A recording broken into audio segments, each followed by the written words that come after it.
Buenas noches Panamá. Vamos a esperar que se vayan uniendo las personas. Bendiciones a todos. En unos minutos ya iniciamos el en vivo con el tema de Igba Otun.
Hello,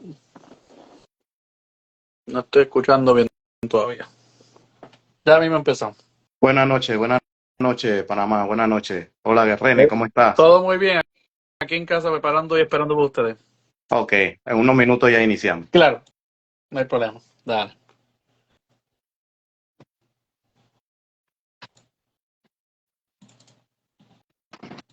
Hello. Ah, ah.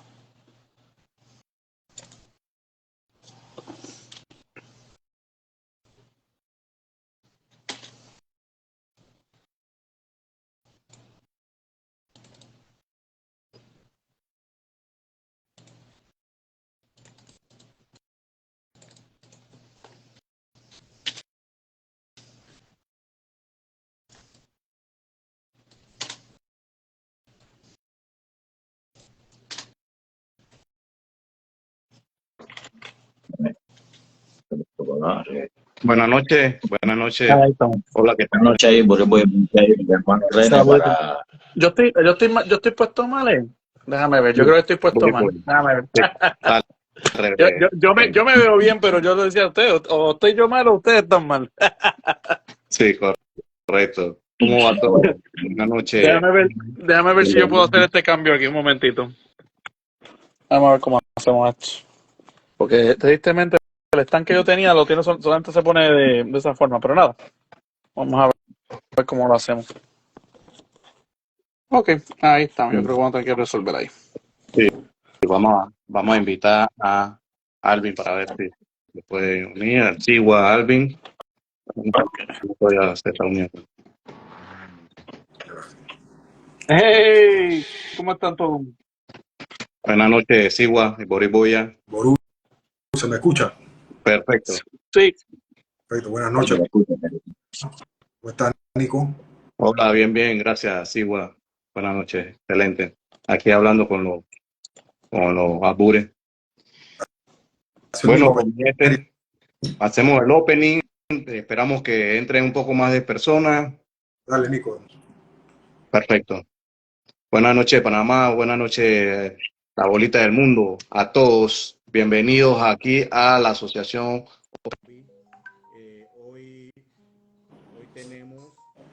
Hoy tenemos un en vivo. ¿Se me escucha bien? sí. Ahora sí. Se te escucha bien. Hoy tenemos un en vivo con el tema de Iba Odun. Invitados en el día de hoy tenemos a Gilberto Núñez de la Asociación Yoruba de Uruguay y tenemos invitados a René González, a Bob Beate, desde Miami, ¿no? Estás allá, René, en Miami. No, estamos al norte, en el frío, en Massachusetts. Aquí hay nieve hoy, ya hay nieve, ya cayó por acá. Ah, excelente. René es de Puerto Rico y tenemos también invitado al Sigua Alvin Donalicio Otunanico, desde Panamá. Pueden arrancar. Esto es suyo a la sala. Ok. Comienzo yo. Quiero agradecer al hermano Oturatrupo y a nuestro siempre colaborador incondicional René, que colabora, ¿no? Ya muchas veces siempre está dispuesto a colaborar. Este en vivo, yo quiero que no sea que estemos pendientes si hay muchas personas observando o no. O sea, no quiero que sea esto. Yo casi pocas veces hago esto, ¿no? Esto más bien quiero que sea como que quede un documento en video de cosas que no se hablan mucho, porque todo el mundo se concentra en hablar de caminos de IFA y de obras y de ese tipo de cosas, pero nadie nunca se concentra en hablar como en eventos históricos que tengan que ver con nuestra tradición más que todo occidental, criolla como le decimos. Y quiero que sea eso, que no importa si entra una sola persona o dos, sino que esto quede como un documento en vivo para las personas, porque estos temas a veces uno se lo pregunta, más que todos los ahijados que quieren saber de cómo fue, ¿no? Cómo fue, qué fue lo que pasó, quiénes fueron los primeros y ese tipo de cosas. Y entonces este en vivo quiero que sea más bien esto. O sea, aquí no se va a hablar de caminos de Ifá, ni de secretos de Odun, de Olofi, nada de eso. Porque yo siempre he sido muy a la antigua de hablar de caminos de Ifá y ese tipo de cosas en los en vivo o en las redes sociales. Entonces, más bien que sea un conversatorio, tratemos de que sea un conversatorio que nos sintamos como si estuviéramos sentados en una mesa los tres conversando del tema, ¿ya? Ahí vamos poco a poco interactuando uno con el otro, como si estuviéramos tomándonos un café, ¿les parece? ¿Suena bien? ¿Suena bien? Perfecto, hermano, perfecto. Excelente. Okay. Si René quiere comenzar con algo de lo que es nuestro ícono, ¿no? Nuestro ícono, qué fundamento, según los estudios que tú has hecho, tú has encontrado, has leído, has investigado sobre el fundamento que tenemos nosotros como Ibaodun u Olofin, como muchos le decimos. Bueno, para empezar, saludo a todas las personas de Panamá, de los diferentes países que nos están escuchando para este live. Pues uno de los temas más importantes con Olofin es la discusión que siempre se tiene, que si Olofin es Oddu o si no lo es. Hay gente que ha aseverado que no lo es. Yo estoy en contra de eso. Yo considero que sí lo son. Inclusive han sido algunas investigaciones que se han hecho, inclusive de zonas de Nigeria donde el término Olofin se da. Yo hice inclusive hasta unas notitas aquí para estar organizado para esto. Hay algunas personas que argumentaban, creo que Leonel Game había argumentado que el término Olofin también tenía que ver como algo así como decir el dador de leyes o el jefe de las leyes, otra forma de denotar jerarquía. O sea que yo hasta cierto punto siempre he resentido, pero es un resentimiento, ¿cómo es la palabra? Amistoso, que se le diera ese nombre, algo así como se dio con Obatalá, porque acá en el lado lucumí nuestro de la diáspora por acá, se llama Obatalá, pero la deidad allá en Nigeria la llaman Orishanla, el Orisha grande. Entonces algunas veces la gente se confunde por términos o seudónimo o sobrenombre y cosas así, y creen que son diferentes deidades y son lo mismo. Ahora, sí hay algunas diferencias. En el lado de Nigeria hay ciertas zonas, de acuerdo a ciertas investigaciones que yo he hecho, ciertos libros y cosas así, hay ciertas zonas que tienen una deidad llamada Oriji. Y esa deidad se llama, o lo consideran, el padre de Orunmila. Es una deidad que para nosotros en el lado afrocubano, yo ni sabía de eso hasta que hice las investigaciones, pero resulta que eso también está en los libros de Bascom, de William Bascom, que hizo muchos de los estudios antropológicos. Entonces, aquí es donde está la diferencia, donde puede haber una explicación de por cuál en Cuba algunas veces alguna gente ven a Olofin como una deidad masculina y otras personas entienden que es Oddu. Y para mí, mi teoría personal, porque Oddu de verdad está escondido mucho misterio, hay tantas diferentes versiones o interpretaciones al respecto. Yo creo que son las dos cosas. Yo creo que particularmente en la forma que iniciamos en IFA, en el cuarto, no voy a revelar el secreto, que a mí me sorprendió que inclusive en muchos de los escritos de Águila de IFA él hizo algunos, habló de este tema y habló de algunos secretos, creo yo, desde el cuarto, pero nada. El punto es que yo creo que esas dos deidades se metieron en el icono. Hubo una representación de alguna forma. No sabemos quién fue la persona que lo trajo o si se mezclaron ideas de una rama y otras zonas e hicieron un icono para representar las dos cosas. Definitivamente está Igba Oddu, eso no creo que haya ninguna duda. La función que juega Igba Oddu como deidad paritoria o deidad suprema de la creación o representativa de la creación. De hecho, Igba Oddu significa, si mal no me recuerdo, la calabaza de la existencia o la calabaza de la creación. Pues esa parte sí está en el lado afrocubano, sin revelar secretos ni decir nombre. El que es olofista, el que ha tenido Olofin, yo tengo Olofin, soy Momo Oddu, sabe que los 4 o 5 ingredientes básicos, generales, representativos de lo que es Igba Oddu están en el Olofin afrocubano. La diferencia es que el Olofin afrocubano tiene una carga mucho más extensa y eso podemos llegar a esa discusión un poquito más tarde, por qué es que tiene esa carga o algunas posibles explicaciones.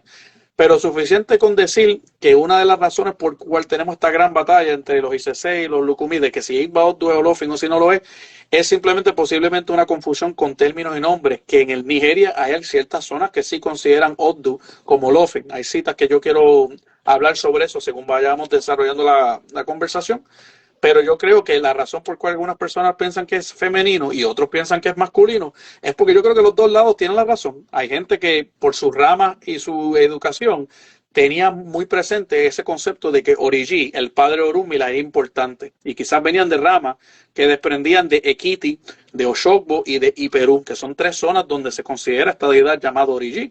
Entonces, por el otro lado, hay gente que vienen de zonas que quizás eran más de Oyo, de Ile-Ife, de Ibadan, y donde quizás Igba Oddu era mucho más presente y entonces consideran que el icono es femenino. Yo creo que tiene la función de las tiene función de las dos cosas, pero nada, para no estar cogiendo toda la discusión, ahí lo dejo por un ratito hasta que sigamos desarrollando la conversación. Pero René, si usted pones a ver, por lo menos nosotros, el Olofio, el Igba Oddu de nosotros nos regimos más como por camino ICC, de que no lo pueden ver las mujeres, sí. Partiendo ahí.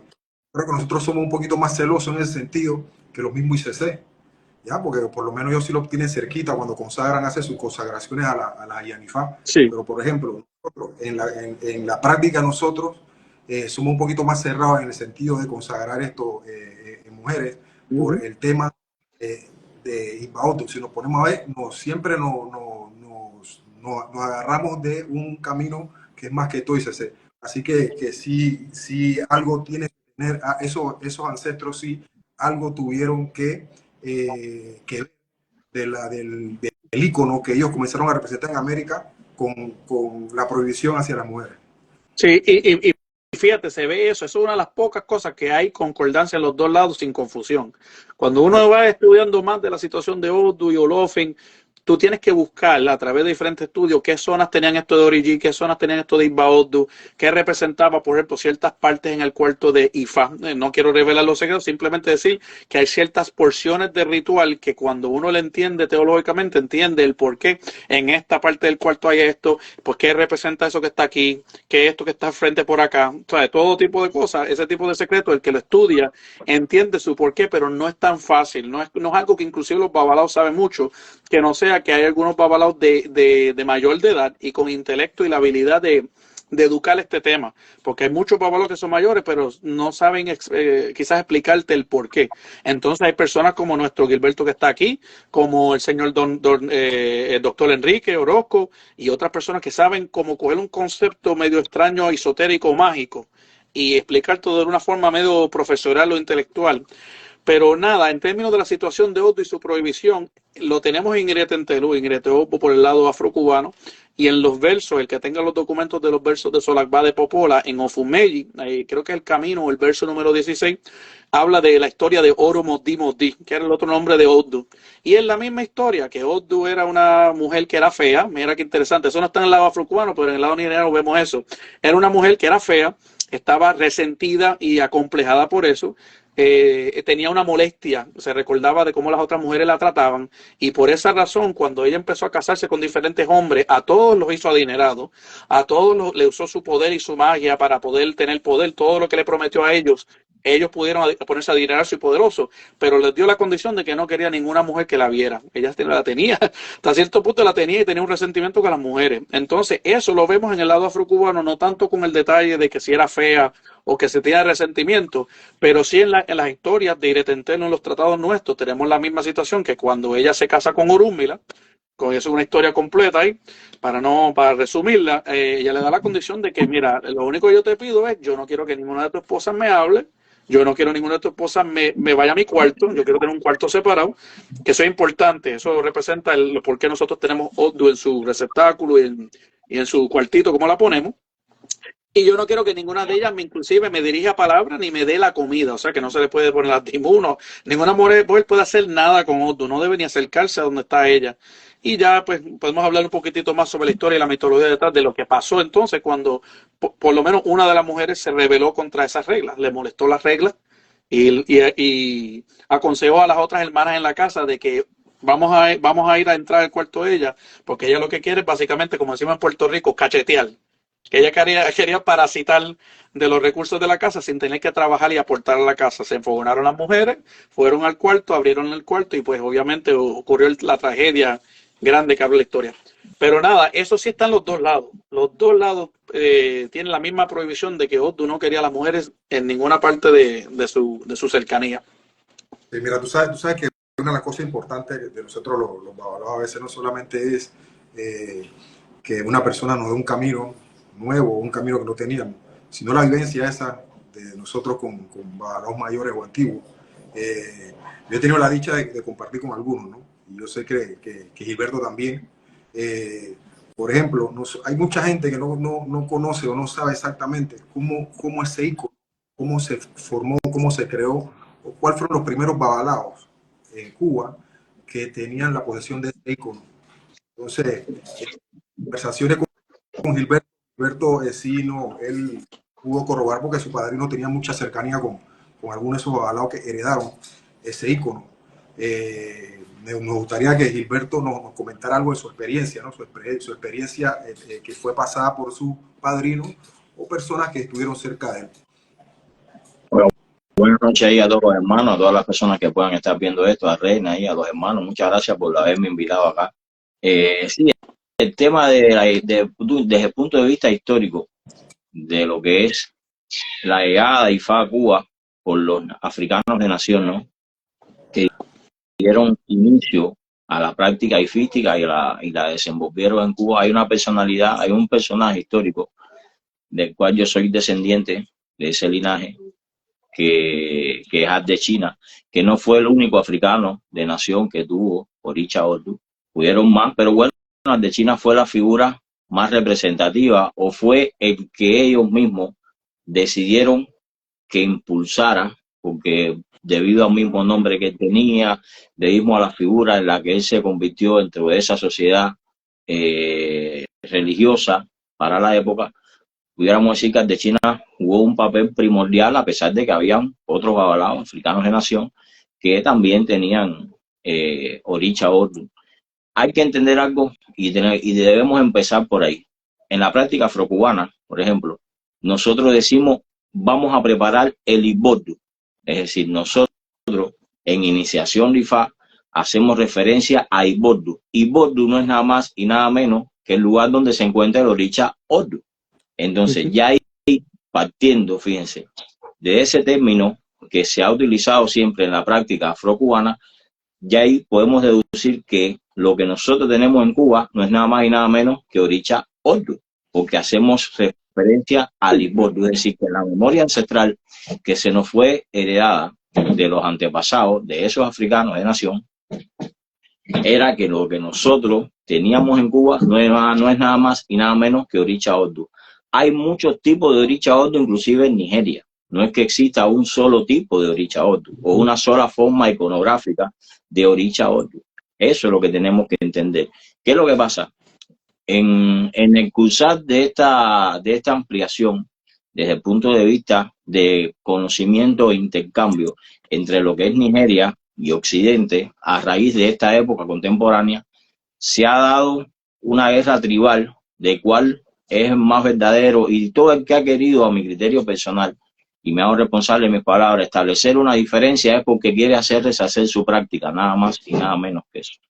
Es decir, ¿por qué? Porque cuando yo quiero o digo, me manifiesto que esta divinidad no es auténtica y la que yo sí tengo es la más auténtica o es la real, simple y llanamente lo que yo estoy buscando la manera de establecer que la mía es la verdadera y que la tuya no existe, cosa que no es coherente, cosa que no es correcta de un practicante, ¿no? Porque si vamos al propio Nigeria, como lo dije anteriormente, hay muchas formas y distintos íconos de Orisha Ordu, no es uno solo. Es decir, ya en propia tierra natal de donde viene esta práctica, hay una diversidad de esta iconografía.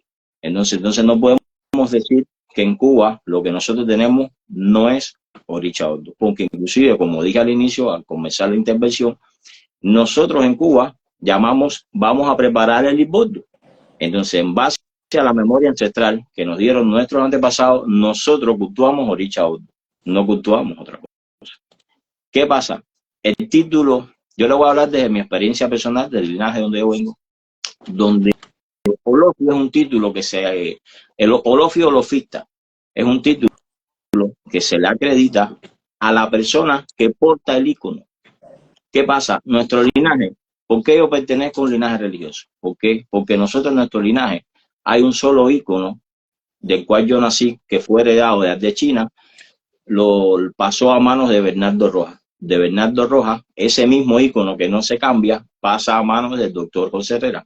Del doctor José Herrera, ese mismo ícono que no se cambia, pasa a manos de Fernando Molina, el marinero. Después de la muerte de Fernando Molina, el marinero, ese ícono pasó a manos de Enrique Malpica o Betua, manteniendo el ícono donde todos los avalados se inician con ese ícono. Es decir, todos somos hijos de una misma madre.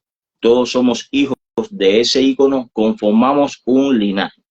Las personas, hay muchas personas, por ejemplo, que son descendientes de la rama de Bernardo, mas no pertenecen al linaje. ¿Por qué? Porque entonces ya al no iniciarse con ese ícono, ya pertenecen a una rama descendiente del linaje de Ardechina, porque se inician con otra madre. Eso es un concepto que nosotros debemos de entender. Pero fíjense, el concepto de que es Orisha Ordu está en el aspecto de la memoria ancestral de que nosotros siempre conformamos el Ibordu. No existe otra cosa. Mira, Reine tocaba una cosa ahorita interesantísima. Reine decía que en la práctica ICESE hay un pataquí, una historia que narra que era una mujer fea, que todo el mundo despreciaba, que nadie quería, y que entonces Orúmila se acerca a ella la toma como esposa. Bien, si nosotros vamos en la práctica afrocubana, en nuestro corpus, al Ordu y Cairete, te dice que todo el mundo despreciaba a Olofi porque andaba sucio, porque andaba todo desgreñado, nadie lo quería, nadie se ocupaba de él. Y fue Icarete el que se acercó a él, fíjate, lo bañó, lo limpió, lo puso, lo vistió de blanco. Y entonces, a partir de ese momento, Icarete se convierte en el secretario, como en la persona que más el Oricha prefería como tal. Claro, el término olofista se confundió en Cuba. Es decir, estos fueron cosas que después, en el cruzar del tiempo, en la deformación histórica de muchos sucesos, de muchas rupturas, los linajes siempre se intentaron de mantener los 5 ramales fundamentales que existían en Cuba. Eso no era una divinidad que se le entregaba a cualquiera, no era una divinidad que como hoy, desgraciadamente, yo he hablado sobre esto, hoy se está sobreexplotando o sobrecomercializando esto a personas que a su destino no es ser un holofista, porque fíjese, basado en el término holofista, cuando usted se le entrega a esta divinidad es porque usted va a ser parte de formar una etnia. No podemos olvidar que las culturas religiosas eran tribales, es decir, a la vez que usted se convierte en un holofista, se supone que usted va a ser un líder dentro de una comunidad, la cual lo va a reconocer bajo el estatus suyo desde el punto de vista religioso. Es decir, usted va a tener un pueblo o un cabildo, como fueron los primeros cabildos de nación en Cuba. Esto es un poco más profundo. Lo que pasa es que en el contexto contemporáneo esto se perdió. Hoy por hoy nadie quiere seguir a nadie. Es decir, nuestro linaje, por ejemplo, Bernardo inició 40 y pico de personas en IFA. Fue un tipo que aglomeró gran cantidad de sacerdotes y IFA a su alrededor. Después de la muerte de Bernardo, la rama un poco que tiene una contracción debido a algunas incomprensiones, debido a que es el doctor José Herrera el que hereda esta divinidad, pero después creció, siguió creciendo, y todo eso avalado, ninguno tenía a Oricha Ordu, ninguno era holofista, solamente había un solo holofista que era el doctor José Herrera. Lo mismo pasó después con el Fernando Molina, el marinero, es decir, que dio continuidad al mismo suceso, porque para ser un buen babalao no hay que tener Oricha Ordu, no hay que ser holofista. Es decir, usted va a tener un pueblo, usted va a tener seguidores, pero usted no tiene que tener un título al cual usted espiritualmente no fue aceptado por la divinidad. Esto antiguamente se llevaba a adivinación. Es decir, no es que yo recibo porque tengo 5.000, 10.000, 15.000 dólares y pago Oricha Ordu, Olofi y ya, y me convierto en holofista. No es ese el concepto. Eso tiene que ser seleccionado espiritualmente, que usted ha sido seleccionado por la divinidad, que usted sea una persona que la divinidad busque en usted espiritualmente porque usted tiene esa capacidad, como lo era antiguamente en las tribus, es decir, un rey o una persona que iba a tener un título que iba a poder en un momento determinado gobernar, era seleccionado por las divinidades. Las divinidades hacían adivinaciones para ver quién era la persona que le iba a dar continuidad a ese reinado y que iba a traer los aspectos positivos para el mismo. No, si te pones a ver, hermano, antes se consagraba con... Yo llegué a ver consagraciones de IFA con 2 íconos de 2 personas ya fallecidas. Por ejemplo, el de Santos Vega, que es de mi rama, y el de Julián Vega, padre e hijo. Esos 2 íconos, yo los vi los dos en 2 cuartos diferentes, consagrando a Balao. Quiere decir que antes no es como ahora, que eso se ha prostituido. La entrega de Ordu, cualquiera lo recibe ahora. Es más, hay personas que ni siquiera tienen ahijado y tienen Iba Ordu, Orisa Ordu. Esto antes, por lo menos, la rama se trabajaba siempre con un Orisa Ordu. De ahí se consagraba y todo el mundo tenía que ir al que tenía el icono o al que lo había heredado a conversar con él para que se pudieran consagrar los ahijados que en el momento necesitaban la utilización de Orisa Ordu. Y eso no es así. Para la letra del año se usa uno solo. Eso ha llevado al... Yo creo que por eso hay tantas letras. Ahora, por eso mira, el tema de la letra del año, vamos a hablar de un proceso histórico. El tema de la letra del año ha sido un proceso para mí evolutivo. Hoy por hoy tenemos en cada nación, en cada país se hace una letra, es decir, yo eso lo veo positivo y ha existido un proceso de desarrollo, de entendimiento, de apertura en base a que la misma práctica también salió del entorno hermético que tenía en Cuba hace 80 o 70 años atrás y de cierta manera se expandió. La expansión trae consigo el desarrollo y que las personas también que migran hacia otros países que tienen estos títulos, que tienen honoríficamente, cumplen con todos los parámetros, para esto puedan hacerlo. Yo en Cuba, ahora con el tema de los primeros días del año, yo no quise ni emitir un criterio sobre esto porque hay muchas personas que se autotitulan, que si yo fui el primero, que si yo fui el tercero, que si yo fui el quinto, que si yo fui el octavo. Bien, ¿qué pasa con esto? Nosotros, como religiosos, tenemos que tener un concepto bien claro.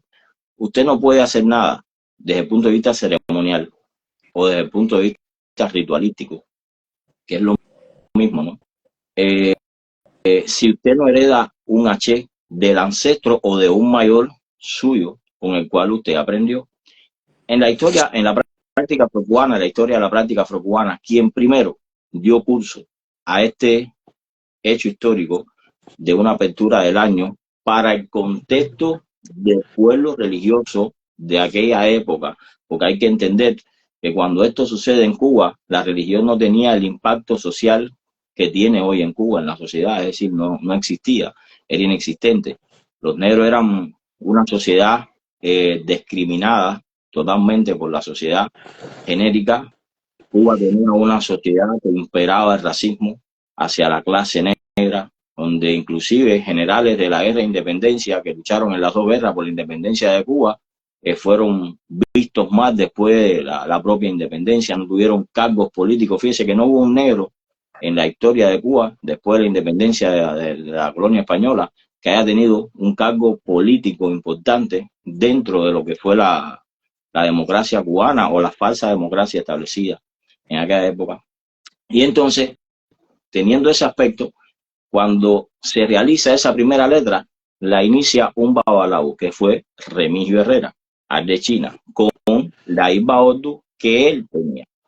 A la muerte de Ardechina, en el año 1906, ¿quién hereda esos dos íconos que tenía Ardechina? Fue Bernardo Rojas. Es decir, que el único que espiritualmente había heredado la posibilidad de darle continuidad y el H a ese rito dentro del entorno y en el contexto de la práctica afrocubana fue Bernardo Rojas.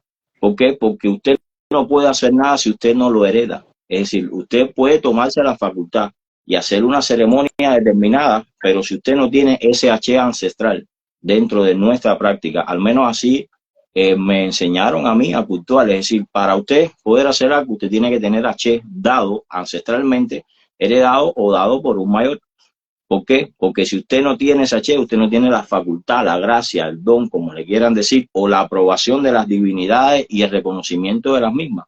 Entonces, Bernardo hereda eso desde el punto de vista ancestral. Fíjense, y fue Bernardo, para que vean, el babalao descendiente de africanos que más IFA se hizo, que más expandió la práctica de todos esos descendientes africanos, para que ustedes vean que era el elegido. Es decir, por eso hablaba anteriormente de que usted tiene que ser seleccionado, porque la divinidad te selecciona, porque la divinidad sabe que usted espiritualmente va a tener un impacto dentro de esa comunidad para que logre crecer, fomentar y expandir el mismo aspecto religioso. Entonces, yo no estoy en contra, fíjese, ni soy quien tampoco para estar en contra de que existan miles de letras al año. Yo lo que pienso que lo que se ha perdido es el contexto de la misma. ¿Para qué se hace? ¿Cuál es el objetivo? ¿Qué buscamos? ¿Cómo lo fundamentamos? Es decir, y en Cuba, desgraciadamente, que es donde debería erradicar el ejemplo, a mi criterio personal, debido a que históricamente nosotros tenemos una diáspora muy avalada, muy reconocida. Yo soy alérgico a decirle diáspora, pero bueno, para que la gente se sienta contenta. A mí sí, también. no, yo no me considero diáspora, pero bueno, para que la gente no se sienta... Nosotros que somos una descendencia africana, que me gusta más esa palabra, Ujú. consolidada, que tenemos historia, que hay muchos avalados de renombre en nuestra práctica. Yo creo que todavía nosotros no hemos logrado entender el ejemplo que nosotros deberíamos darle a las personas que se han ido a iniciar a Cuba y al entorno desde el punto de vista a nivel regional, ¿no? En la región como tal, porque no se ha respetado el antecedente histórico, entonces cada uno está buscando, ya el evento de la letra del año se salió del contexto más importante que tenía, dar un mensaje de las divinidades. Ya ahora es que si yo soy el primero, que si aquel fue el primero, que si la mía es la mejor, que si yo soy el que más digo, es decir, hay un juego social debido a la venta y al marketing que esto representa, porque como yo saco letra del año, yo creo que entonces yo soy el más famoso, y eso está para mi criterio personal lejos de lo que puede ser llegar una buena práctica para nosotros. El babalao no tiene ni que ser olofista. Yo conocí muchos babalaos que no tenían oricha otu, que no eran olofistas, y tenían más fase, habían iniciado más personas que los propios olofistas, y tenían más impacto desde el punto de vista religioso que los propios olofistas en la sociedad y en la comunidad. Porque un oricha, que usted tenga un oricha más o un oricha menos, que usted tenga un título más o un título menos, no lo hace más ni menos. Usted, el impacto suyo lo va a hacer desde su postura, desde su espiritualidad, porque cada uno tiene una función, cada uno tiene un estatus espiritual y social en el cual si usted va, o si en su destino está predeterminado que usted va a tener 300 seguidores, viva convencido que esos 300 seguidores no se los va a quitar nadie. Y si usted puede ser olofista, porque ser olofista no quiere decir que usted tenga que tener 300 iniciados. No, yo conozco, los olofistas inclusive en ocasiones no eran los que más iniciaban personas. Eso lo que pasa es que hay un concepto erróneo, que si yo tengo el título y la posición, soy el que más repercusión va a tener dentro de la práctica. Para mi criterio personal, y lo vi, babalaos que no tenían título olofista, que no tenían oricha otu, que no tenían nada, y no les puedo contar la repercusión, el respeto, la cantidad de seguidores que superaban inclusive a muchos olofistas en ocasiones. Y tú decías, bueno, porque no es necesario, no va con eso. Le hice ahí un preámbulo ahí un poco para acá y para allá, no sé si me entendió lo que le quise. Hay algunas versiones que después fueron saliendo, como por ejemplo, hay versiones que decían que, hasta hay un camino por ahí que decía de que el babalao que heredaba Olofi no pudo utilizarlo en consagrar a otros sacerdotes. Hay una versión por ahí así, que yo nunca he estado de acuerdo, porque si el que heredaba el icono lo tenía, pero no podía utilizarlo, sino solamente lo tenía como para adorarlo. Si fuera así, yo creo que muchos de nosotros no teníamos IFA hecho, entonces. Sí, porque todos los olofines que, bueno, por lo menos hasta el 1959, que cuando Febles coge la batuta de lo que era la era, inclusive en los libros, uno de los mejores libros que se lo recomiendo a toda la gente, que lo consigan, tristemente solamente está disponible en inglés, el de David Brown, el de Santería and Throne. Es para mí el mejor tratamiento académico histórico que se ha hecho sobre la santería. Pero él divide las etapas. Dime otra vez.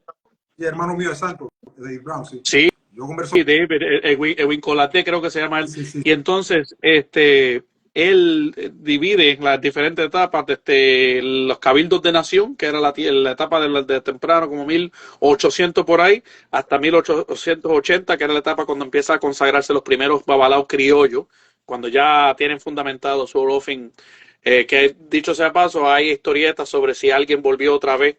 Digo historietas porque no hay forma de evidenciarlo con evidencia. Sí habían viajes ya de negros libertos que estaban yendo a África. Esa idea de que todos los negros estaban esclavizados, y eso no es verdad. Habían como unos 3 o 4 diferentes tipos de personas de descendencia africana. Creo que eran los curros, los negros libertos, personas que eran esclavos, etcétera. O sea, que habían de todo. Y los que eran libertos, parece que uno por lo menos fue a las tierras de Nigeria a buscar el ingrediente que les faltaba para formar ese primer olofin. Esa es una de las teorías. Otra teoría es simplemente que con el conocimiento que ya tenían, usaron lo que tenían en el contexto afrocubano para crear un icono y ya, lo reconsagraron con todos los métodos, como hacemos, como si fuera que perdemos unos iquines de Ifá. ¿Qué vamos a hacer? Pues vamos a entonces a hacer un momiero, vamos a hacer el ritual a través de consagración y para adelante. Pero... Mira, es que eso, René, es que eso no pasó solamente con Olofi, con Oricha Otu. Mira, a ver, hay que entender algo. Las divinidades no vienen con fecha de caducación. Ninguna divinidad, ningún ícono, nada de lo que nosotros representamos. Trae un papelito, un papel que dice vence en el año 15.020. Ya hasta aquí llegó y se fue. No existe. Eso es un concepto de una época, como bien tú acentúas, donde cambió el aspecto de la práctica. Fíjate, tú mencionabas con los cabildos de nación, había un solo oricha, y en ese oricha se iniciaban todas las personas que pertenecían al cabildo de nación. Es decir, usted para su casa no se llevaba nada, usted solamente se iniciaba en esta divinidad que era la divinidad regente del cabildo. ¿Ve? Entonces, ese ícono te quedaba con la reestructuración de la práctica afrocubana, con los cambios que fueron insertando después de los cabildos de nación. Fue que esto fue saliendo de lo que es el aspecto ancestral heredado de los primeros africanos de nación que llegaron a Cuba. Fíjate que en los cabildos de nación, fíjate cómo era el impacto que tenían, que ellos no permitían que ni un negro criollo nacido en Cuba se iniciara en el cabildo. Fíjate que el cabildo solamente se podían iniciar africanos de nación. Ellos tenían eso muy hermético, cuidando mucho eso mismo para preservar el concepto. ¿Por qué? Porque nosotros los occidentales somos muy cambiantes. La sociedad misma, como es una sociedad que está en constante movimiento, que está en constante cambio, interacción, y esto no es de ahora, esto viene desde los tiempos de la formación de los propios cabildos. Entonces nosotros somos los que nos vamos a ir ajustando la práctica en dependencia del entorno y vamos a irla recreando, que en un momento no estuvo mal, porque gracias a la conformación de la regla de Ocha en Cuba, por citar un ejemplo, es que se permite que no se pierdan algunos cultos donde ya habían sacerdotes de nación que estaban falleciendo. Entonces se conforma la regla de Ocha para evitar que se pierda ese conocimiento de esos cultos y preservarlo. Eso yo creo que fue una de las cosas, una de las innovaciones, como queramos decirlo, o de los reajustes que se hicieron, muy importante. ¿Qué pasa? Yo siempre hablo sobre algo. Primera generación, segunda generación y tercera generación mantuvieron la línea del concepto de los africanos. Ya a partir de la tercera generación para atrás, cuarta, esa era de Miguel, ya toda esa gente lo que empezaron fue a cambiar el contexto de la práctica de lo que era ancestralmente. Yo a veces hablo de mi linaje, yo creo que mi linaje fue un ejemplo. Al cerrarse, se encerró para que no se perdiera la esencia de lo que se había aprendido de los africanos. Es decir, nuestro linaje lo único que hizo fue hermetizarse, cerrarse, para que lo que había llegado o lo que se tenía, que había llegado hasta ese momento, y digo esto porque, por ejemplo, el propio Fernando Zacarías Molina, se inició en IFA el 21 de junio del año 1953, conoció a Bernardo Rojas, es decir, que pudo mantener de esa primera generación descendientes africanos un concepto, un entendimiento de lo que vio y lo encerró. Encerró eso en una cúpula para que después, con todos los cambios que empezaron a existir directamente en la práctica, no se perdiera menos lo que él logró ver en ese momento de ese hombre que fue primera generación descendiente de africanos. Después la práctica en Cuba sufrió muchos cambios, que son inclusive hoy por hoy, contemporáneamente, nosotros vemos muchos más cambios que a veces no sabemos discernir de dónde viene, cómo viene, qué es lo que están intentando hacer, qué están intentando recrear. Nosotros yo creo que vivimos hoy por hoy el día entero tratando de descodificar todos estos cambios y los posibles orígenes y cuáles son las intenciones de estos cambios que vemos hoy en la práctica afrocubana. Ahora sí hubo un aspecto fundamental. Las divinidades no tienen fecha de vencimiento. Ninguna. No estamos hablando solamente de Ipaor, Duolofi. No. Mira, en el Cabildo Yesá están los tambores Yesá. En el Cabildo Osvaldo están los tambores Osvaldo. Y ahí hay orisha. Y ahí hay espiritualidades. Y eso funciona. Es decir, las divinidades, los íconos, no podemos desecharlo como si fuese un producto que caducó. No, eso es un concepto moderno. ¿Por qué? Por la popularización que tiene, que ya entonces yo te doy el tuyo, yo te doy el otro. Sí. Entonces ya yo no necesito heredar nada, porque imagínate que yo voy a heredar el de fulano, el de mengano, voy a tener que tener 3 casas para poder meter entonces toda esa iconografía que tengo y esa representación de esos orichas. Al inicio no era así, porque no se le daban íconos a todo el mundo. Mira, Inclusive también en Nigeria es así de esa forma porque me han dicho amigos míos que ellos, es práctica de ellos, de que ellos pueden tener, cada uno tiene su propio oddu, los que ya han pasado su tiempo de entrenamiento, etcétera. Porque está fíjate, quería hablar sobre ese tema porque a diferencia de Gilberto en términos de la idea de no poder tener oddu toda la persona, yo sí creo que todo valor debe tener derecho a tener oddu, pero por otra explicación y siempre y cuando esté altamente preparado para ejercer, ya tenga un poquito de trayectoria y conocimiento de lo que está haciendo.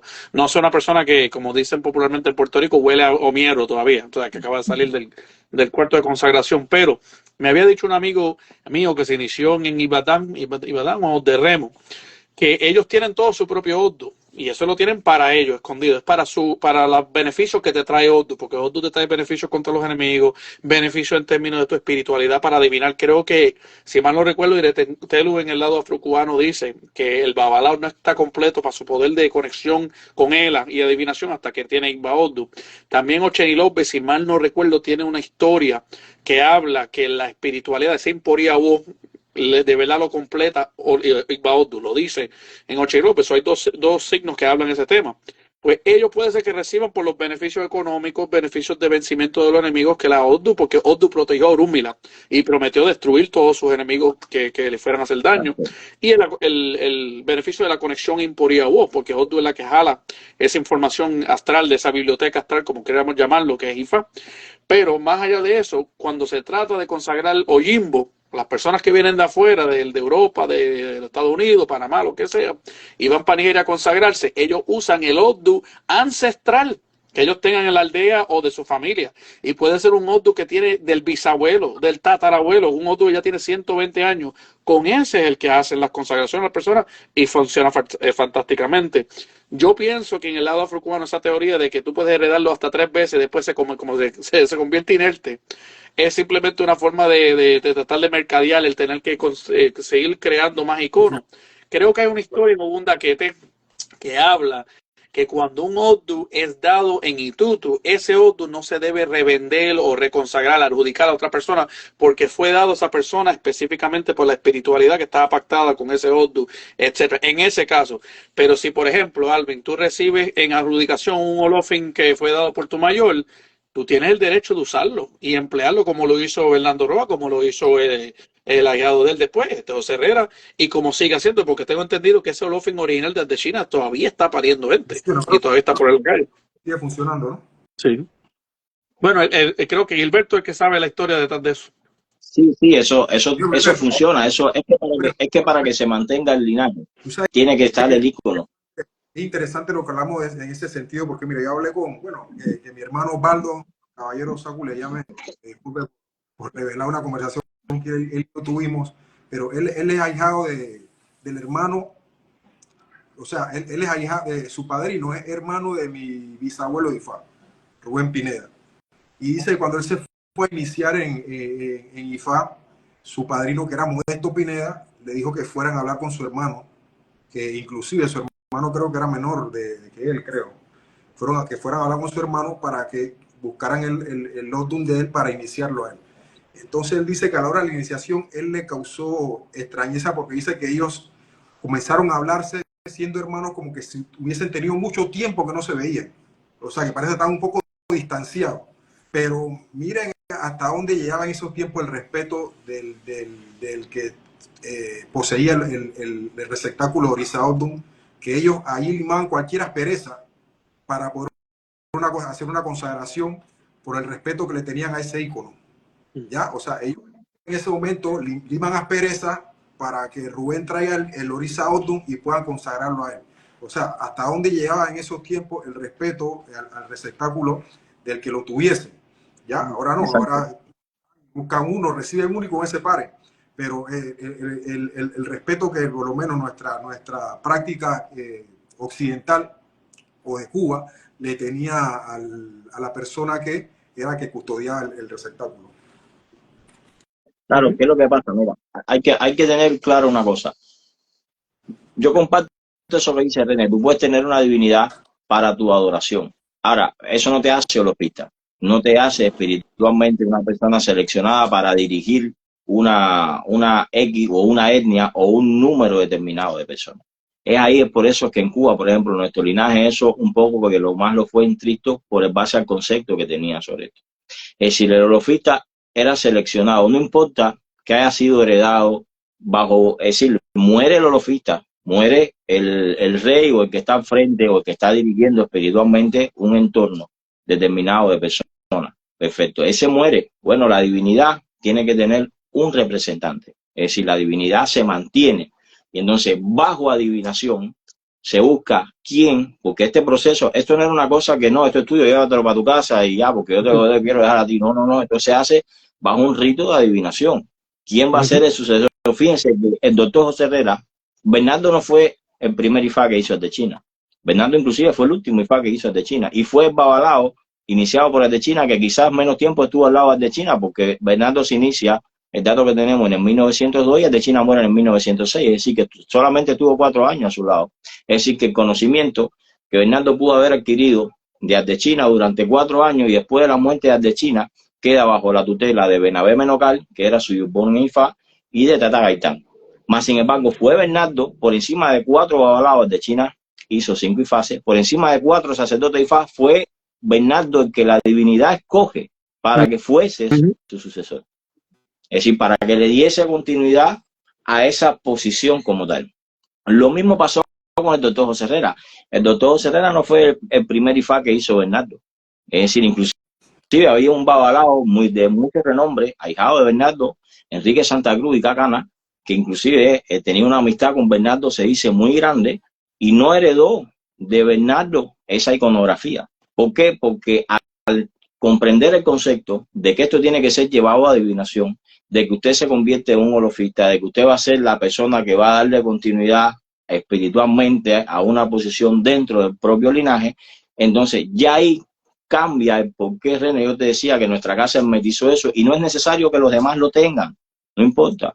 Eso no te hace jerárquicamente nada. Fíjate que Ifá, en nuestra memoria ancestral, en nuestra liturgia afrocubana, te dice que no hay poder más grande para el sacerdote de Ifá que no sea Ifá. Es decir, ya eso te narra que para nosotros, con Ifá, adorando Ifá, cultuando Ifá, haciendo los esboces, las ceremonias y los ritos, no pueden atacar los ayogunes, no pueden venir y hacer la brujería, los homologú, los enemigos más poderosos que podamos tener. Ifá siempre te va a dar un poder resolutivo y una situación para que usted se salve de esa adversidad. Claro, yo entiendo, en el contexto contemporáneo de hoy en día, no está mal ese concepto de que usted tenga la divinidad y, como tú dices, bueno, la tengo para mí, para yo cultuarla, es decir, para yo adorarla, para que me dé beneficios a mí personalmente. ¿Ve? Y entonces yo me mantengo haciendo las iniciaciones con la divinidad del linaje ancestral.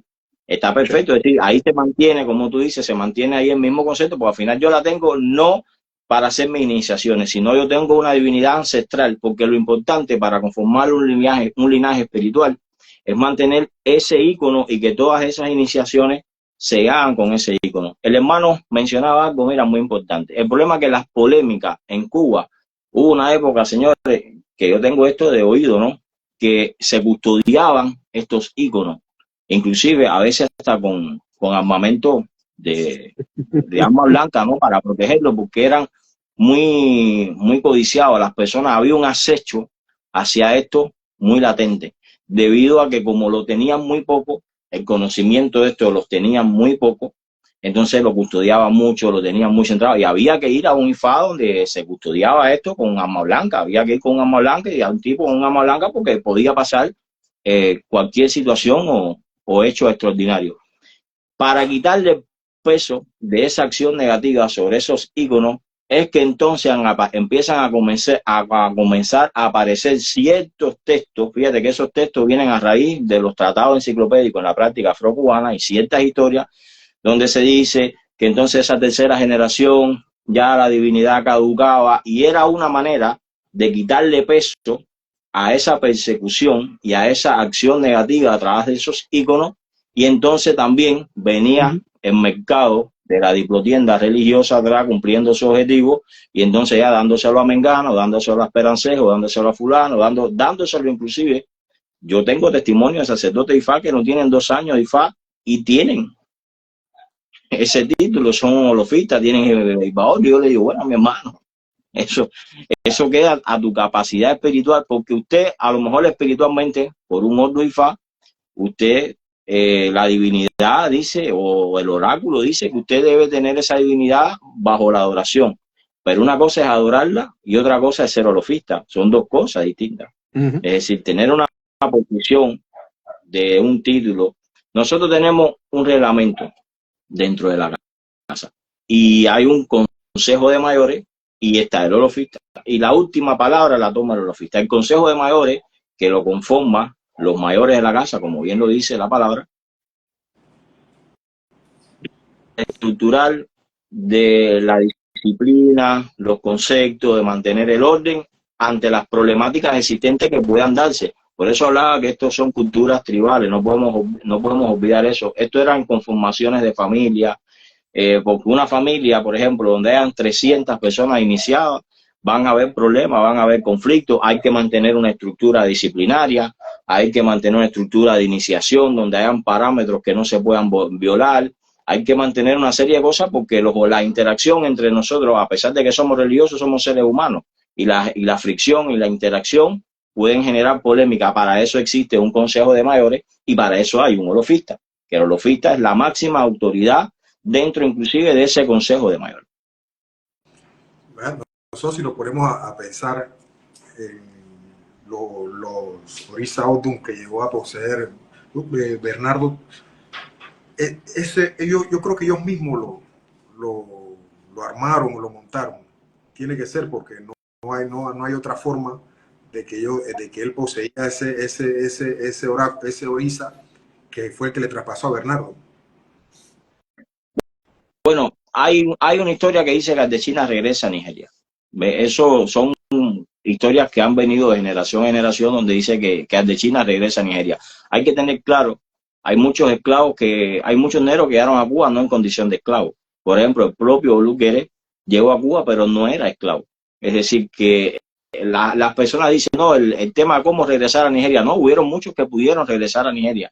Hubieron muchos que fueron a Nigeria y regresaron a la isla nuevamente. Esto no es un evento aislado del contexto del entorno de aquella época. Lo que yo tengo de referencia es que Ardeshina regresa a Nigeria y que entonces logra virar con ese ícono. Es lo que yo tengo de referencia. Pero esto es un proceso normal. Hubieron muchas olorisas, inclusive de nación, que llegaron a Cuba y no en condiciones de esclava.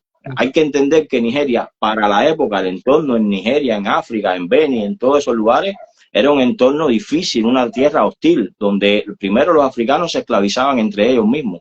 Hay muchos de ellos que no decidieron regresar a Nigeria y decidieron morir en Cuba, después que fueron negros libertos. ¿Por qué? Porque regresar a Nigeria era volver al pasado, volver a esa tierra hostil, donde ellos mismos habían sido esclavizados por sus propios coterráneos, que fueron los primeros. Los africanos se esclavizaron entre ellos mismos. Eso está en los libros de historia de África. Eso no es algo que nosotros estamos hoy ajenos. En la escuela, al principio, cuando yo era un niño, yo me recuerdo que decía, no, los españoles fueron a África y colonizaron a los negros. Hoy por hoy sabemos que eso era una falsa historia o un entendimiento que se tenía, porque los datos históricos que hay hoy en Nigeria son que ellos mismos, las propias culturas Yoruba, Beni, Oyo, se colonizaban, se conquistaban, se vendían, se mercantilizaban con los propios portugueses, con los ingleses, con todo. Son culturas tribales. Y muchos de ellos pudieron regresar a Cuba, otros salieron de Nigeria, de África, otros salieron de África huyéndole a esa tierra hostil, porque Cuba era un renacer. Cuba se convirtió, yo siempre lo digo en mi pensamiento, ¿no? Yo pienso que muchos de ellos, que capaz tuvieron la posibilidad de regresar a África y no lo hicieron, o regresaron, buscaron lo que tenía y volvieron para atrás, mi hermano, era porque decían, para carajo, para atrás, para que me vuelvan a esclavizar estos tipos y me maten o me suiciden. No, olvídate de eso. Cuba fue un renacer para ellos, lejos de esas guerras tribales que mantenían en Nigeria. Fíjate que a Cuba arribaron varias etnias. No solamente la cultura yoruba, llegó la mandinga, la carabalí, el bantú, es decir, llegaron distintas etnias que en tierra yoruba y en tierras africanas eran enemigas, eran tribales, si se veían, se arrancaban, se conquistaban unos a los otros. Mas, sin embargo, el suceso histórico que se da en Cuba es que todas esas etnias, bajo la condición de la esclavitud, y de todo el sufrimiento histórico que pasaron, se unificaron. Fíjate que ellos limaron sus asperezas, limaron sus diferencias y dijeron, no, aquí somos hermanos, que África siga en sus guerras tribales, en sus guerras históricas, y nosotros acá en Cuba vamos a tener un renacer, pero unificados todos como hermanos.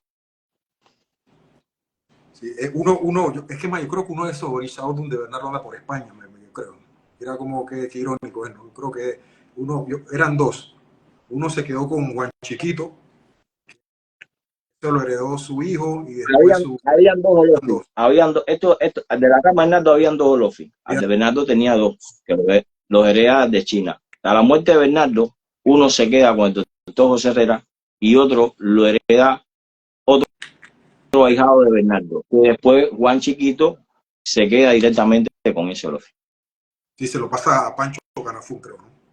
Y se lo pasa después a Pancho Canafún. Exacto. Ese Orisa creo que ahorita debe tener el hijo, mamado. Que es su hijo, inclusive, y que lo inició en IFA el propio Juan Chiquito. Que esto es otro antecedente de la práctica. Fíjate que hay personas que te dicen, no, un babalao no inicia un hijo. Bueno, Bernardo inició a su hijo. Pancho, Juan Chiquito inició a Pancho. Por eso yo siempre divido, el propio Fran Cabrera lo inició su papá, Martín Cabrera. Es decir, todas estas cosas, y el yuzbón de Frank, ¿quién era? Y el yuzbón de Martín Cabrera, ¿quién era? Bernardo. Es decir, yo siempre digo y resalto, hay una práctica contemporánea y hay una práctica antigua. Hoy por hoy vemos una práctica contemporánea y no estoy en contra de ella, porque aparte yo soy parte de ella. Yo lo que pasa es que, de cierta forma o manera, yo soy un amante de la historia y siempre me interesé por indagar, buscar información de los antecedentes de la práctica inicial. Pero a veces yo veo practicantes contemporáneos que dicen, no, esto siempre fue así, y yo le digo, no, el esquema este es falso, esto va en contra de la práctica histórica que nosotros tuvimos en Cuba. En Cuba se dieron primero como escaramuza de apertura de año. Yo creo que los primeros que iniciaron eso eso viene de Bernardo Rojas, me parece. Primero que escaramuza, apertura de año y todo ese tipo de cosas.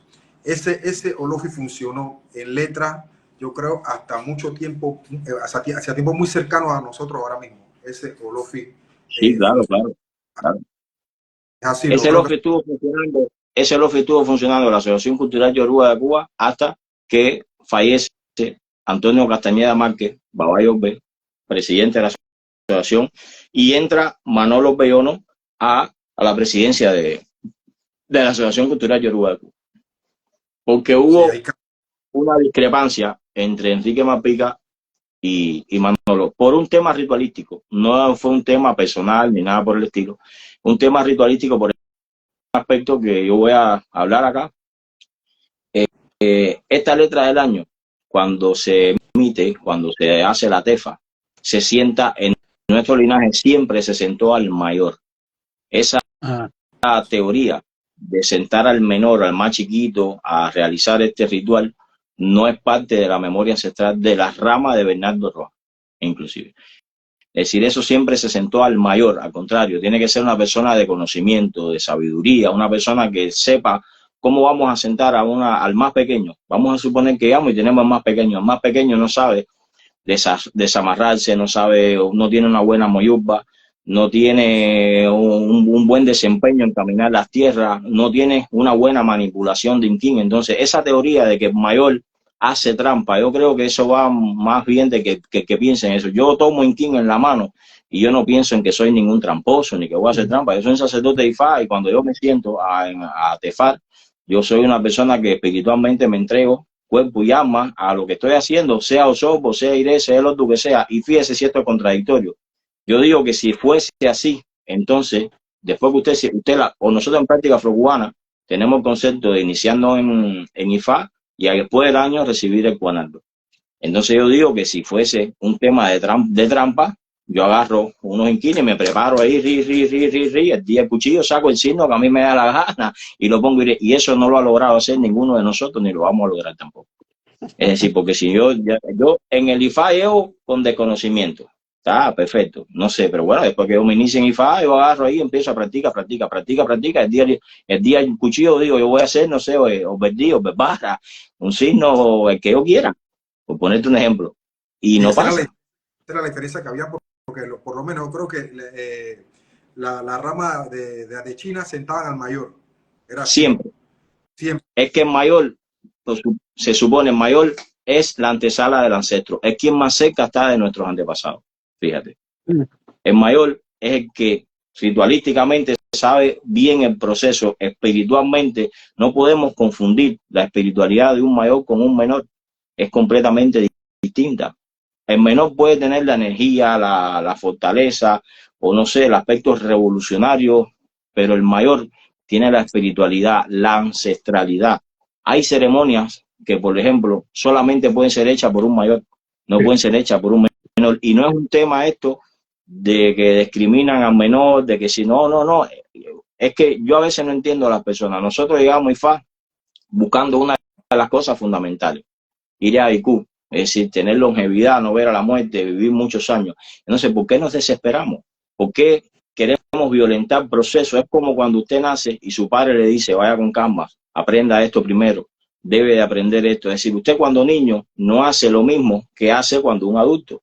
Es decir, usted tiene un proceso biológico, espiritual de formación, en el cual inclusive si usted cuando tiene 6 años se pone a hacer pesa, usted se puede atrofiar un músculo, porque todavía su organismo no está preparado para ese tipo de ejercicio. Entonces, en la vida todo tiene su momento. Y entonces hay cosas y aspectos ritualísticos dentro de lo que es IFA que tienen su momento. Y esto se llevaba a la gota de la práctica. Es decir, por ejemplo, el coco muerto, el tema de los ancestros es un tema de mayores. ¿Por qué? Por el mismo concepto. El mayor es la antesala del ancestro, es la persona que más cerca está del ancestro. Entonces, si inclusive hay ancestros que ese mayor conoció que yo no conocí, entonces el impacto con ese ancestro de esa persona lo va a tener mejor que yo. Porque, por ejemplo, si una persona conoció a Bernardo, vamos a poner un ejemplo, y le estamos ayudando, el impacto espiritual que va a tener Bernardo sobre esa persona va a ser mayor que el que voy a tener yo, porque sí, es un ancestro mío desde el punto de vista religioso, pero yo no lo conocí en vida. Es decir, él me va a reconocer debido a que yo pertenezco a ese contexto espiritual, a esa familia religiosa, a ese linaje. Pero no es lo mismo el que lo conoció, es completamente distinto, está más cerca espiritualmente de él porque sí tuvo contacto como Enillán, como persona, con ese ancestro. Sí, pero es como tú lo dices, Gilberto, mira lo importante que es el tema de Odun para nosotros que se rompe, se rompe en ese momento por diferencia de que se sienta el menor o el mayor y de ahí se saca el Orisa Odun de la ceremonia de apertura al año de la asociación, en ese Así es. momento. Fue por ese ritual, es decir, fue ese ritual el que marca en un momento determinado la ruptura, entre otras cosas, porque eso es tradición de la casa, es decir, sentar a un menor ahí para nosotros es una irresponsabilidad, más a la magnitud que tiene este ceremonial.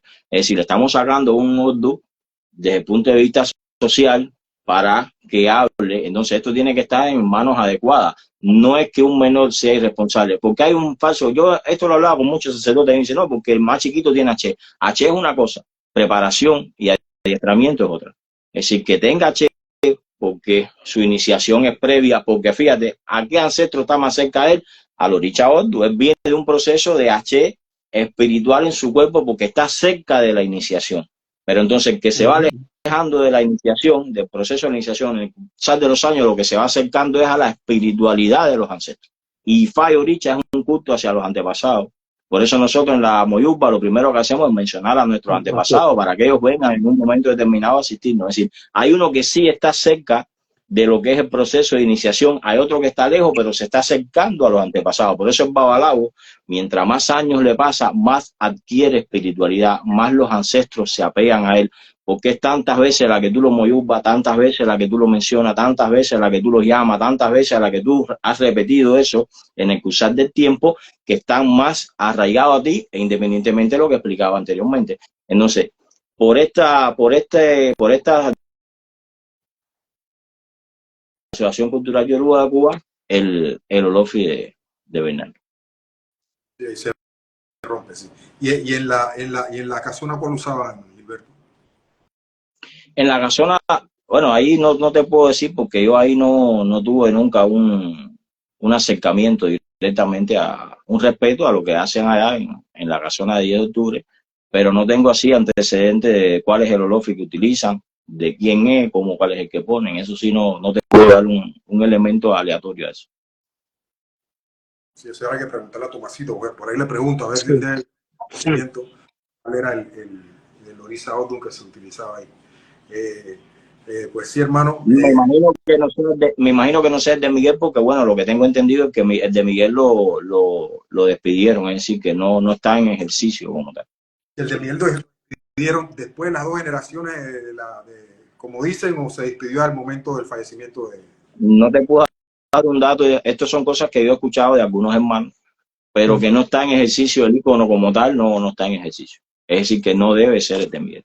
Sí, sí, yo también escuché que como que no está funcionando. La rama del Bebo que iba ahí, el Odun de ellos, eso fue heredado de otro Es un linaje. proceso hereditario también, claro. Y es un olofre de origen africano también. Ese sí, origen Es el de También. Francisco Villalonga, ¿verdad? Es el de Francisco Villalonga, no creo que...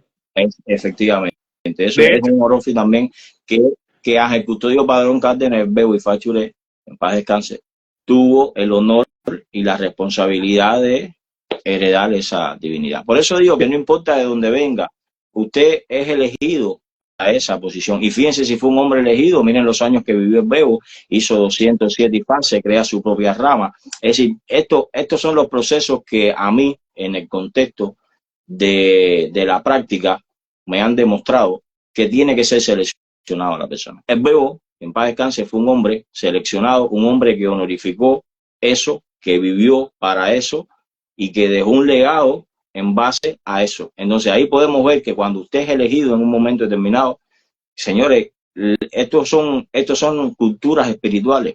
Usted fue elegido por la divinidad, por los ancestros, por todo el entorno espiritual que nos rodea, por los irumoles. Es decir, hay un proceso energético de selección para el cual usted fue determinado en la tierra. Eso no lo puede violentar. Quien intente violentar eso, para mí, no va a tener buen desempeño dentro de lo que es el contexto religioso. Es una enseñanza, porque si yo voy a tomar las decisiones por mí como ser humano, entonces no practico nada y tomo las decisiones yo como persona.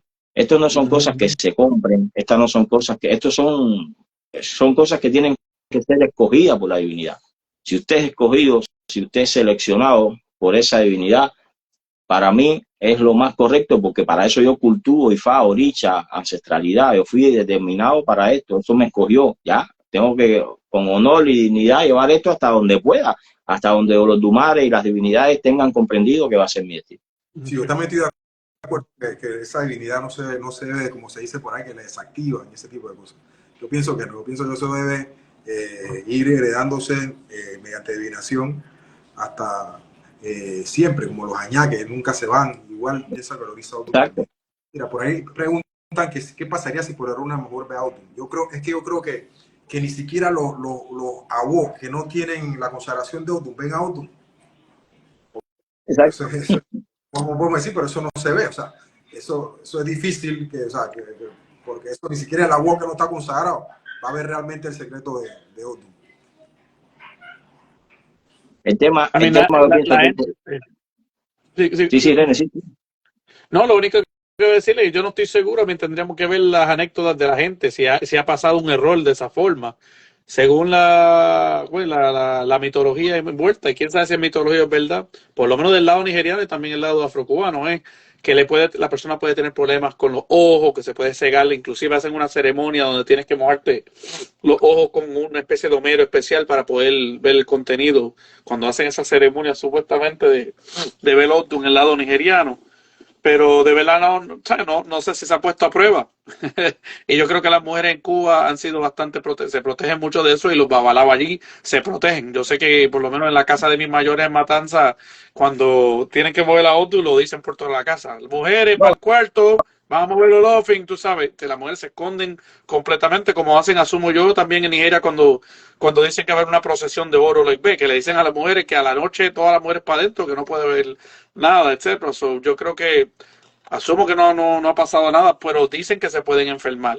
Tengo entendido mínimo que se pueden enfermar o tener un desenlace negativo, porque es un tabú de la deidad, Yo, no es algo que los humanos están creando. yo por lo menos, yo por lo menos en el tiempo de práctica que tengo nunca se ha dado un incidente como este. Yo creo que es debido a la misma información que se maneja dentro de la propia práctica, la infraestructura que se mueve, por ejemplo, cuando el icono va a ser trasladado de un lugar a otro, se busca un carro, se busca que, por ejemplo, el chofer sea sacerdote de Ifá, se crea un mecanismo ahí de protocolo, o si no, se mete dentro de una mochila o un lugar bien Sí. resguardado, se lleva, no es algo que se tiene tampoco a... Yo pienso que yo por lo menos nunca he vivido, al menos yo no tengo la experiencia de haber vivido un incidente donde una mujer haya visto como tal el icono o el icono, porque aparte no se saca del lugar donde va, así hasta que no se llega a la postrimería donde se va a depositar y para lo que se va a realizar. Es decir, yo creo que en eso en Cuba hay bastante protección desde el punto de vista Sí. religioso, ¿no? Las personas, las mismas mujeres, eso mismo que dice Reina también, cuando va a ingresar a una casa, por ejemplo, y está en la santera y hay que pasar por ciertos lugares donde hay mujeres, automáticamente esas mujeres se van por una habitación, se desplazan, entonces se camina por ahí, se mueve una infraestructura. Y casi siempre vienen, casi siempre, como yo lo he visto, lo ponen en una tela, un saco de tela blanca o lo que sea, encima que está Claro, envolviendo. Hay gente que te para que no se vea. argumentaría, eso ya a la elección del sacerdote, pero alguna gente te argumentaría, tú no viste a Odu si lo que viste fue el receptáculo de afuera. Lo mismo pasa Claro, en el lado nigeriano, porque yo he visto fotos y videos de Igba Odu de ellos. Algunos lo tienen en receptáculo, inclusive mujeres cargándolo, fíjate. Eso es lo claro, interesante. Procesiones de mujeres cargando Odu en unos iconos cilíndricos de madera encima de su cabeza, eso en ciertas zonas. En otras zonas tú lo ves que tienen o ¿cómo se llama? Una forma ovalada, que donde la parte norte del icono representa algo, la parte sur del icono representa otra cosa, no quiero hablar de ese secreto, pero lo tienen de esa forma y nadie vio a Odu. Lo que vieron ellos simplemente fue el receptáculo. Y claro. tú sabes, en el lado cubano, pues tú no vas a ver la cosa adentro, los secretos adentro. No se ve. En lo peor de los casos va a ver la lata, lo que sea, y esa lata inclusive la ponen en una tela tela de blanco, y de esa misma tela, como le está diciendo, quizás lo ponen en un bulto. O sea que Eso para no tú se ve. verlo, tú de verdad tienes que abrir el bulto, tienes que abrir la tela y tienes que ver todo. Es como Sería te muy decía, difícil. René, es que ni siquiera los abuelos consagrados lo ven, o sea, eso Sí. no, Exacto. es más, hasta el consagrado no puede, o sea, entonces eso no, es difícil que se pueda ver, es difícil, muy Mira, difícil. un babalao consagrado en Hay Ifá, si no tiene cuchillo dentro del cuarto de Ifá. Te decía que un sacerdote de Ifá, iniciado en Ifá, si no tiene la iniciación del cuchillo, tiene restricciones dentro del invoque. dentro del así, Y eso es práctica afrocubana 100%. es correcto. Tiene sus propias restricciones. Hoy por hoy, yo he chocado con algunos sacerdotes de Ifá que dicen, no, yo soy babalao. Le digo, sí, usted es babalao, pero usted tiene restricciones aquí adentro. Usted aquí adentro tiene una funcionalidad. Ahí vemos, y no es un tema discriminativo.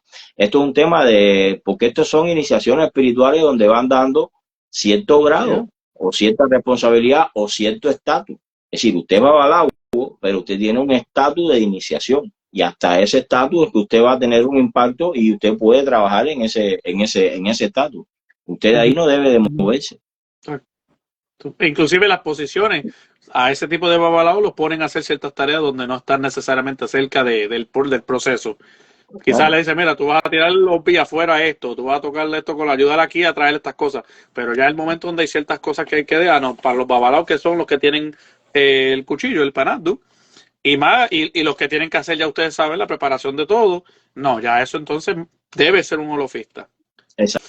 O un homo, alguien que sepa, que tenga esa espiritualidad. Y la manipulación de esa divinidad es muy bueno eso que acaba de resaltar Reina ahora. Solamente lo deben de hacer babalaos que tengan este icono. Es decir, yo he encontrado muchos sacerdotes de Ifá que me han dicho, no, yo le puedo sacrificar porque yo le he dicho, bueno, es un concepto muy tuyo en lo personal, pero estás lejos de la responsabilidad y del concepto inicial. Es un error lo que estás haciendo. Se lo digo así porque a veces uno tiene que señalar, he roto amistades por esto. Amigos míos que se han molestado conmigo, he dicho, no, tú puedes ser sacerdote de IFA, pero tú no eres holofista, tú no tienes esa iniciación, tú no puedes hacer eso. Eso que tú estás haciendo es un tabú. Así es, así es. Bueno, yo llegué a tener experiencia de familiares de IFA que iban donde el mayor le decía no, con mucho temor a decirle que le entregara Ipaotum, porque seguramente le iba a decir para qué lo necesitaba si yo tenía ya un Ipaotum dentro de la familia. Pero ya eso no es tanto así. Ahora, dentro de una familia religiosa hay, no sé, quizás todos tengan Otum en muchos casos. Pero bueno, también tiene que ver, está el lado mercantil, seguramente está el lado mercantil, o sea que son por razones no necesariamente positivas, pero también está la otra realidad de la moneda, que ya IFA se ha esparcido fuera del contexto del barrio de Cuba.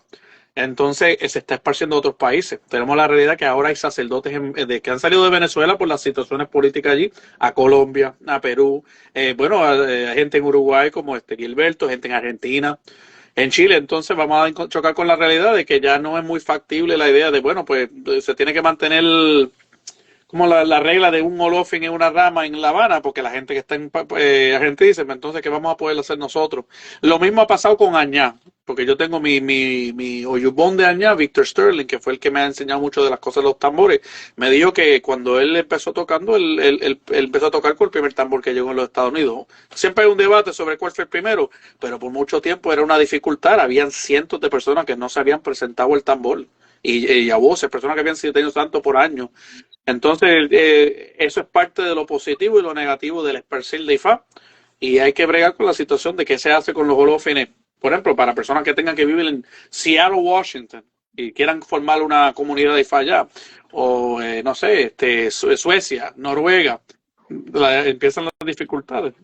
Lo más que se puede pedir es que la persona sea instruida, que esté preparada, que antes de hacer esas monerías, perdón la palabra de esa forma, se pongan a aprenderse y estudiar, que no hay una necesidad. Mira, yo tengo ya 14 años de IFA, soy homo, yo no tengo consagración de IFA, pero no porque no podría. Yo estoy seguro, si yo estuviera en Cuba hace mucho tiempo hubiera tenido ahijado, no por ser modestia aparte, pero soy una persona bastante chévere con la gente y por la forma que me explico y educo, yo estoy seguro que hubiera tenido alguna gente que hubiera dicho, yo quiero hacer mi IFA con René. Pero por la situación de que no vivo en una zona donde hay mucha práctica de IFA, lo hay, pero un poquito alejado. Nueva York, una ciudad a 3 horas, es la más cercana que tiene babalos de ese índole. Pues la realidad objetiva es que yo no voy a estar consagrando mucha gente en IFA, que cómicamente es consistente con Osbeate, porque Osbeate dice que aunque sea holofista, difícilmente va a trabajarlo porque ese no es su destino, así lo dice el tratado, si lo buscan. Por lo cual, eso es parte de las cosas de destino. No Fíjate, René, no va a vivir en una zona donde se va a ver. Pero es que lo que te decía, el holofista no necesariamente tiene que ser el que más iniciaciones haga, eso yo te lo estaba diciendo, ni tiene que ser aquella persona como sacerdote IFA.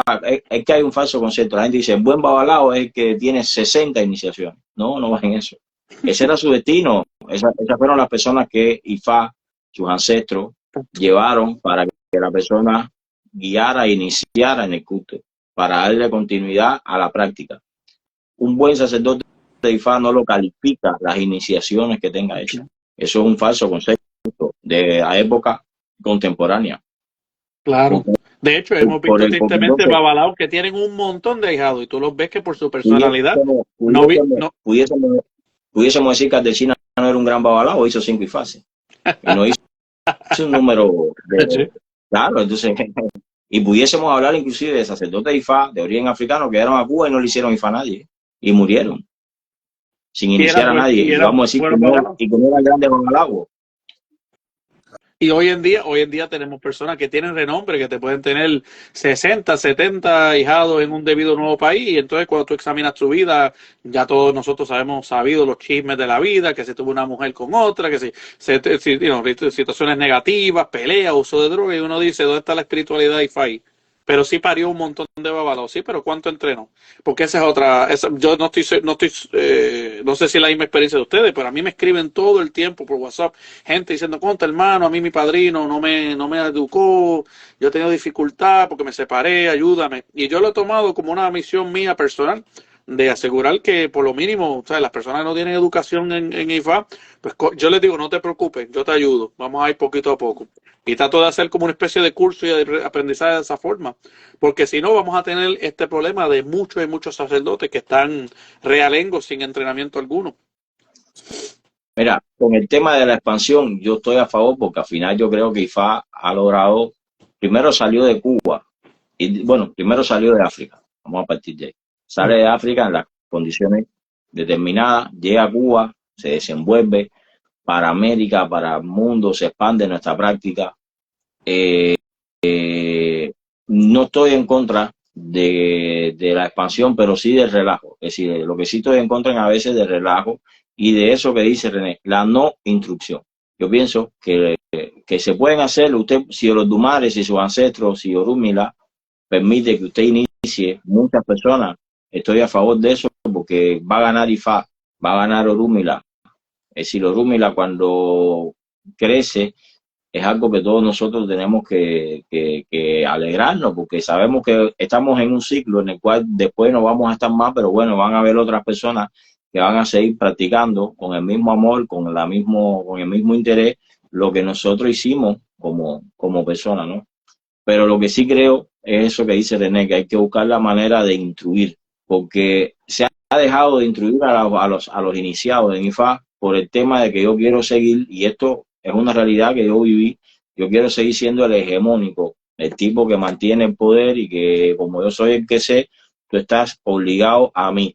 Yo digo que si los ancestros nuestros en Cuba utilizaron esta práctica para liberarse, para quitarse el yugo español, colonial, de sí y de todo su entorno, ¿cómo nosotros vamos a pretender esclavizar hoy con la práctica a las personas? Porque la forma, para mi criterio personal, la forma de no enseñar es una forma de esclavizar.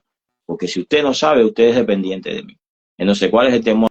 No, yo pienso que hay que instruir, enseñar, hablar, preparar a la persona, ya que se está iniciando en IFA, que tenga el conocimiento necesario para que logre desempeñar al menos lo que él pueda y lo que esté predeterminado para él. Hay personas que, por ejemplo, quieren ser grandes cantantes y no lo logran ser porque a lo mejor no tienen una voz nasal adecuada, no tienen una afinación o no logran tener un buen impacto dentro del canto, pero bueno, sabe cantar. Al menos se para ahí y no va a tener la voz de Lázaro Ro, pero bueno, va a ser una voz que va a ayudar a una ceremonia. Hay quien, por ejemplo, va a ser un maestro ritualísticamente, una persona con una capacidad de hacer cualquier rito, ceremonia, crear un ambiente místico, que eso es importante, porque un maestro de ceremonia no es el que se sepa la ceremonia, no, el maestro de ceremonia es el que es capaz de llevarte a una dimensión espiritual en la cual tú te sientas atrapado por el entorno que el tipo recrea y tú te sientas que eso está teniendo una incidencia en tu vida. Eso es algo que desarrolla ciertas y determinadas personas. Hay otras que no lo podemos hacer, no somos maestros de ceremonia, entonces, pero te sabe la ceremonia. Cuando el tipo, tú vas a apoyar a ese que fue elegido para hacerse la ceremonia, tú vas a apoyar a ese que fue elegido para cantar, y así sucesivamente. Yo digo que el conocimiento no se puede negar. Eso es algo que hoy por hoy vemos muchos sacerdotes de IFA desorientados completamente de la práctica, sin saber el concepto, el precepto, sin saber el basamento. Si usted tuvo la osadía de iniciarlo, bueno, tenga la osadía también de enseñarlo y prepararlo. Bueno, hermano, pienso que el conversatorio fue muy bueno. Es algo que yo quería que quedara plasmado aquí. Ahora, porque ahora los documentos no son en papel como antes, que los papeles amarillos, ahora son por aquí. Así que este es por un documento que queda para la posteridad, para los que vengan después, vean, por ejemplo, en la historia, ¿no?, del ícono, de quién fueron los primeros, a quién fueron heredando. Lo que sí es cierto es que hay íconos todavía están funcionando que fueron los primeros. Todavía existen. Eso es importante que los avalados nuevos lo sepan, que hay todavía íconos que funcionan y que existen aún. Y esa era más o menos la idea que yo quería de este conversatorio. El día quiero agradecerte, Gilberto. Yo sé que en Uruguay ya casi estamos a medianoche. Hiciste un esfuerzo. No, gracias a ustedes por invitarme acá a compartir con ustedes y eso. René, bueno, Está con el frío, pero estamos más o menos a la misma hora. Sí, la misma Y hora, la misma hora. Nico, gracias por crearnos el espacio, mi hijado. A la orden. Gracias a todos los panelistas, a René, a Gilberto, a usted, Sigua, y gracias por siempre darnos esa sabiduría a todo al pueblo religioso de Panamá y del mundo para abrirle los ojos para que vayan viendo algunos conceptos y algunas cosas. Vamos a tener más adelante otros conversatorios y vamos a tener otro panelista. Igual podemos invitar a René, a Gilberto, podemos incluir a otros que quieran participar. Hermano, Excelente. muchas gracias. Muchas gracias a ustedes por permitirme compartir con ustedes acá, agradecido. Ború. Gracias y buenas noches a todos. Bueno, buenas noches. Bendiciones. Gracias, Gilbert. Gracias, René. Hasta mañana. Salud y larga vida. Achí, Ború.